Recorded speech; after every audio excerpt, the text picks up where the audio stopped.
দীর্ঘ নীরবতা ভেঙে 2024 সালের 13 অক্টোবর রাতে নিজের ফেসবুক পেজে হঠাৎ একটি গান পোস্ট করেন জনপ্রিয় সঙ্গীত শিল্পী ও সাবেক সংসদ সদস্য মমতাজ বেগম। সেক্রেটারি মহোদয় বলেছেন, সেতুমন্ত্রী বলেছেন, অন্তর জ্বালা আহারে বুকটা ফাইটটা যায়।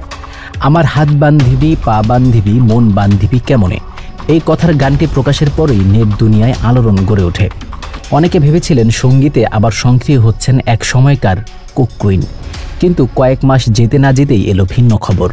সোমবার রাত 12:15টায় খুনের মামলায় তাকে গ্রেফতার করেছে গোয়েন্দা পুলিশ। গত বছরের জুলাই আগস্টে ছাত্র জনতার আন্দোলনের পর থেকেই ছিলেন আড়ালে। রাজনীতি তো বটেই, সামাজিক যোগাযোগ মাধ্যম থেকেও নিখোঁজ ছিলেন মমতাজ।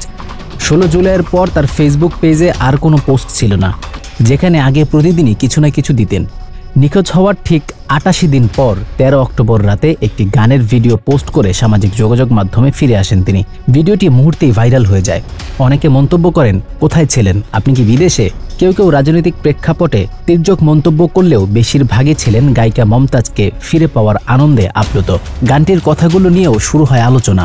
আমার চোখ বান্ধিবি, মুখ বান্ধিবি, পরাণ বান্ধিবি কেমনে, এই লাইনগুলো অনেকে ব্যাখ্যা করেন একটি সাংকেতিক বার্তা হিসেবে। কেউ মনে করেন এটি আত্মগোপন ভেঙে ফেরার ঘোষণা।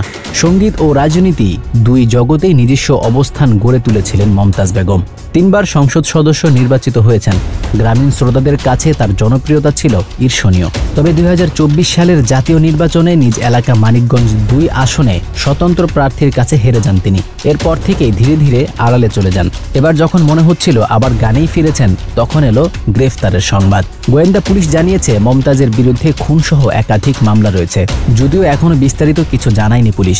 এই ঘটনার পর সঙ্গীতাঙ্গনের কোনো সংগঠন বা প্রতিষ্ঠানের পক্ষ থেকে আনুষ্ঠানিক প্রতিক্রিয়া আসেনি। সামাজিক যোগাযোগ মাধ্যমেও সহশিল্পীদের কাছ থেকে উল্লেখযোগ্য প্রতিক্রিয়া দেখা যায়নি।